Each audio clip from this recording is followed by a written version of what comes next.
Hello friends, welcome back to my YouTube channel study media. कैसे हैं आप सभी? उम्मीद करती हूँ कि आप सभी स्वस्थ होंगे, अच्छे से होंगे।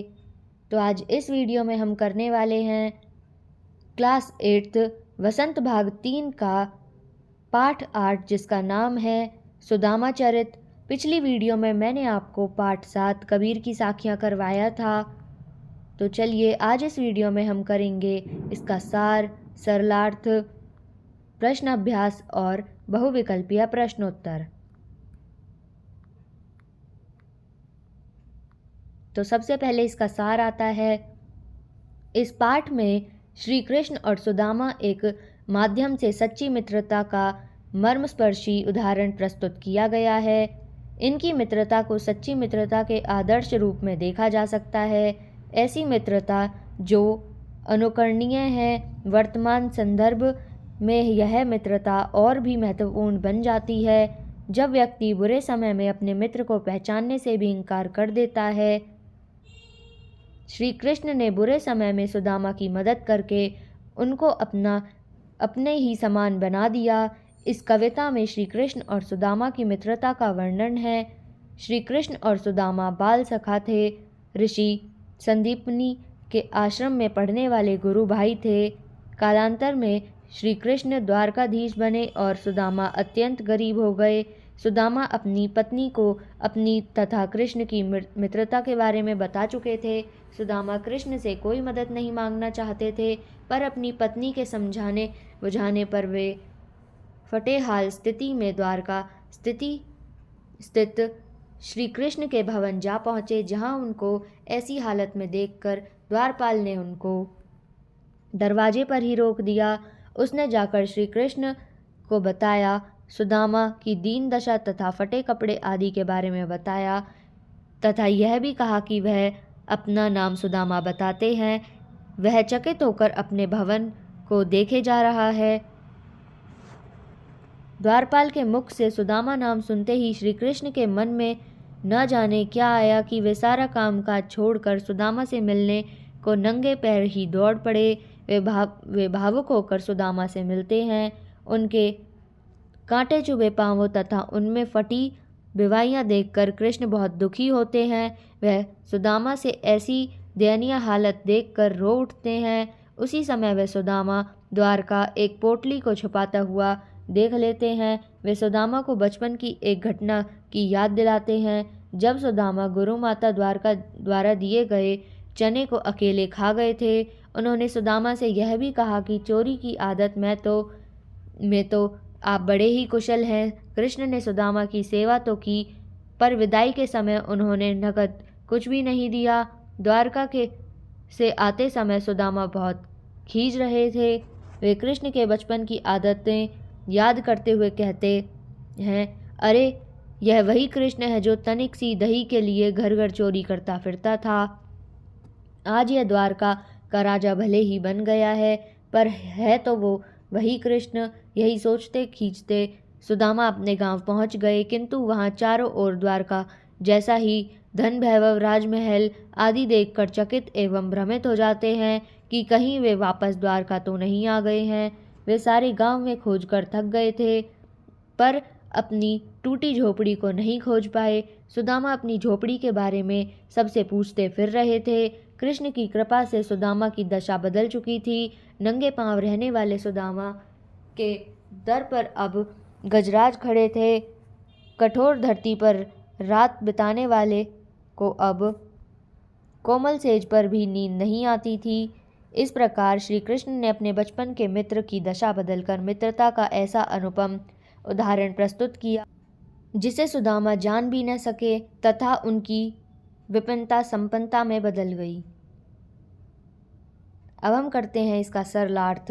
तो पहली पंक्ति इसका सरलार्थ है, प्रसंग है।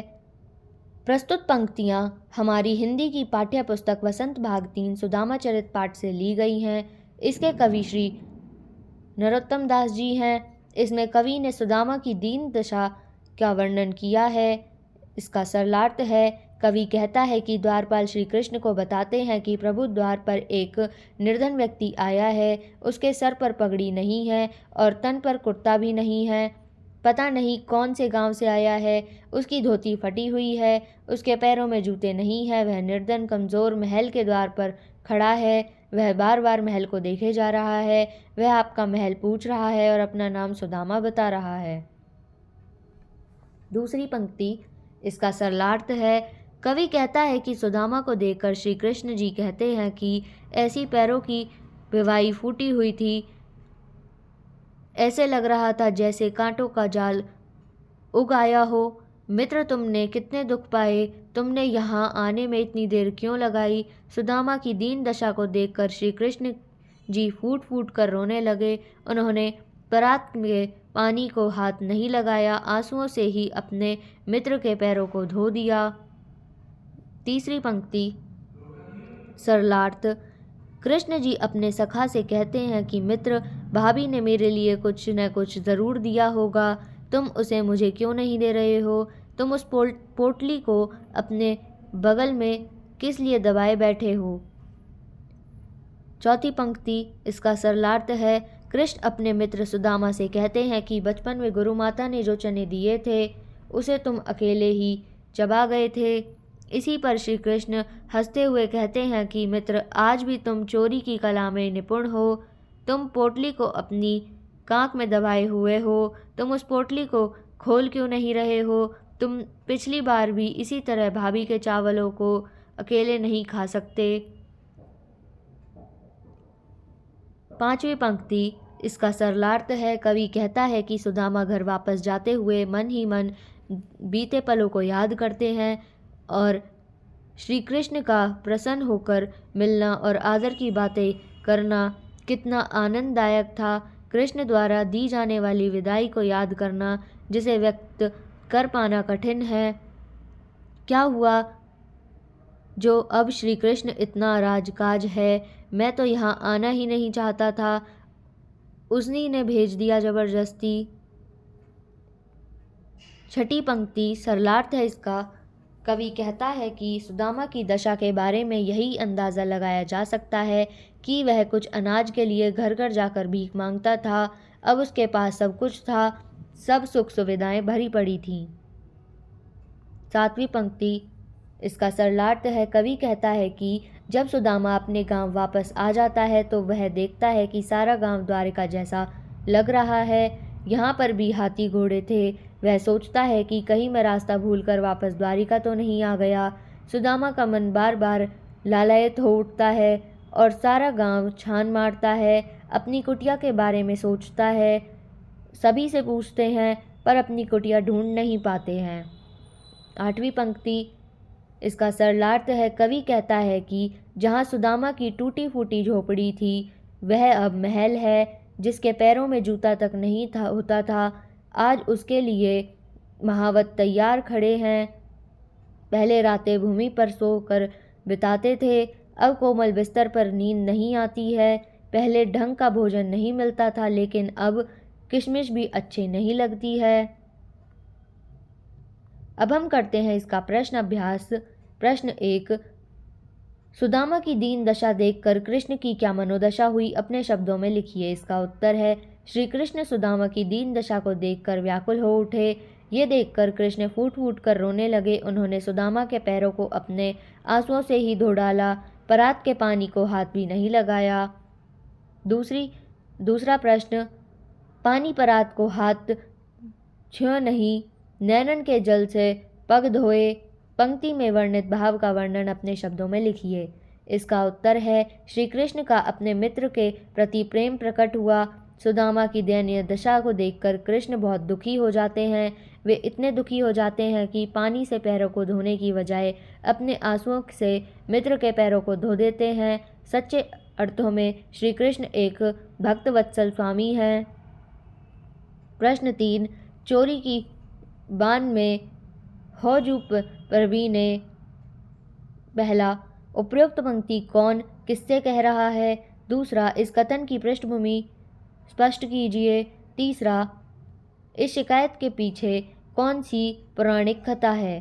तो पहले का उत्तर है, उपरोक्त पंक्ति श्री कृष्ण सुदामा से कह रहे हैं। दूसरा, जब सुदामा श्री कृष्ण से मिलने द्वारिका पहुँचते हैं तो कृष्ण उनका आदर सत्कार करते हैं। लेकिन सुदामा अपनी बगल में चावलों की पोटली दबाकर रखते हैं। श्री कृष्ण के मांगने पर उसे छुपाने का प्रयत्न करते हैं। तब श्री कृष्ण सुदामा को चोरी की में एकदम प्रवीण कहते हैं। तीसरा, चोरी की घटना के पीछे एक घटना श्री कृष्ण और सुदामा के बीच की कथा है। जब दोनों बचपन में गुरुकुल में पढ़ते थे तब गुरु माता दोनों को जंगल से लकड़ियाँ लाने के लिए कहा था और चने की पोटली दे दी थी कि जब भूख लगे तो ये खा लेना। जंगल में वर्षा होने लगी। दोनों अलग अलग पेड़ पर चढ़कर पत्तों को की ओट में बैठे थे। सुदामा ने बिना बताए सारे चने खुद खा लिए। जब श्री कृष्ण चबाने की आवाज़ सुनी तो सुदामा से पूछा कि यह कैसी आवाज़ है, तो सुदामा ने कहा सर्दी के कारण उसके दांत कटकटा रहे हैं। प्रश्न 4, द्वारिका से खाली हाथ लौटते समय सुदामा मार्ग में क्या क्या सोचते जा रहे थे? वह श्री कृष्ण के व्यवहार से क्यों खींचते? इसका उत्तर है, द्वारिका से खाली हाथ लौटते समय सुदामा मार्ग में सोचते जा रहे थे कि वह अपने जिस दुख दर्द को दूर करने के लिए श्री कृष्ण के पास गए थे वह उसने न कह न सके। श्री कृष्ण की ने सेवा तो बहुत की परंतु उसकी गरीबी दूर करने के लिए कुछ नहीं किया।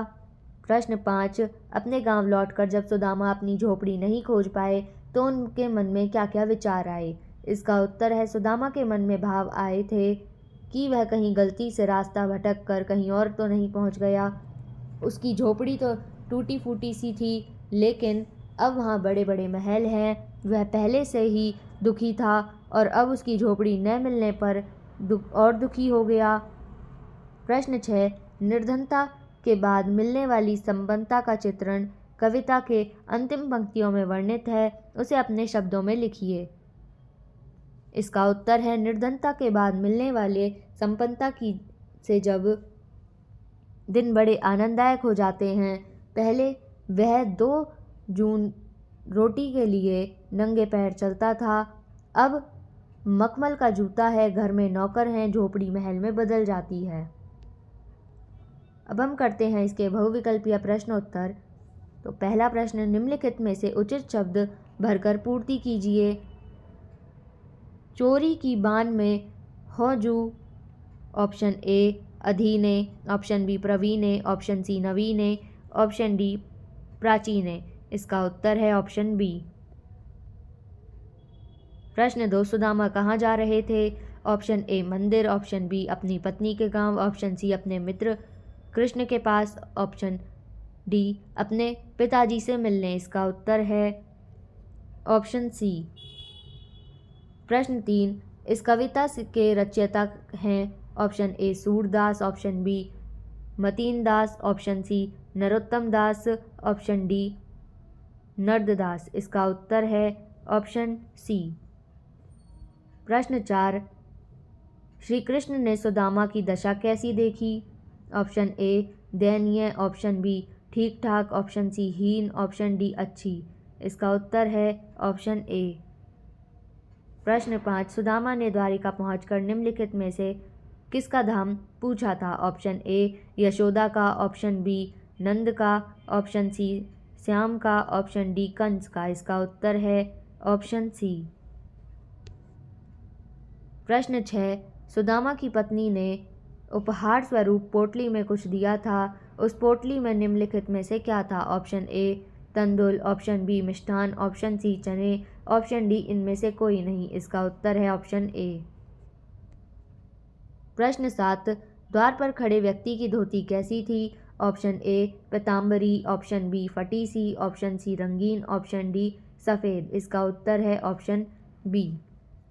प्रश्न 8, वाही पढ़्यो ठेली, इस पंक्ति में वाही शब्द किसके लिए प्रयोग किया गया है? ऑप्शन ए कृष्ण के लिए, ऑप्शन बी रुक्मणी के लिए, ऑप्शन सी गोपियों के लिए, ऑप्शन डी सुदामा की पत्नी के लिए। इसका उत्तर है ऑप्शन डी। प्रश्न 9, श्री कृष्ण ने सुदामा के पांव कैसे धोए? ऑप्शन ए परात में जल लेकर, ऑप्शन बी अपने आंसुओं से, ऑप्शन सी साबुन से, ऑप्शन डी गंगा जल से। इसका उत्तर है ऑप्शन बी। प्रश्न 10, निम्नलिखित में से किसके कारण सुदामा बेहाल हो रहे थे? ऑप्शन ए चर्म रोग के कारण, ऑप्शन बी बीमारियों के कारण, ऑप्शन सी श्रेय रोग के कारण, ऑप्शन डी अस्तित्व रोग के कारण। इसका उत्तर है ऑप्शन बी। प्रश्न 11, सुदामा ने चावलों की पोटली कहाँ रखी हुई थी? ऑप्शन ए कांख में, ऑप्शन सी बैग में, ऑप्शन सी हाथ में, ऑप्शन डी कटरी में। इसका उत्तर है ऑप्शन ए। प्रश्न 12, प्रभु जाने को आही कविता की इस प्रथम पंक्ति में प्रभु के माध्यम से किसे संबोधित किया गया है? ऑप्शन ए इंद्र को, ऑप्शन सी बी राम को, ऑप्शन सी भगवान को, ऑप्शन डी श्री कृष्ण को। इसका उत्तर है ऑप्शन डी श्री कृष्ण को। प्रश्न 13, घर घर कर ओढ़त फिरे के अनुसार कृष्ण निम्नलिखित में से किसके लिए कर ओढ़ते फिरते हैं? ऑप्शन ए दूध के लिए, ऑप्शन बी दही के लिए, ऑप्शन सी मक्खन के लिए, ऑप्शन डी घी के लिए। इसका उत्तर है ऑप्शन बी। प्रश्न 14, कृष्ण ने सुदामा द्वारा लाए गए उपहार को निम्नलिखित में से किसमें भीना हुआ बताया? ऑप्शन ए आम रस में, ऑप्शन बी सोम रस में, ऑप्शन सी सुधा रस में, ऑप्शन डी इनमें से कोई नहीं। इसका उत्तर है ऑप्शन सी। तो यहाँ पे ये वीडियो ख़त्म होती है। आपको ये वीडियो कैसी लगी मुझे कमेंट करके ज़रूर बताएं।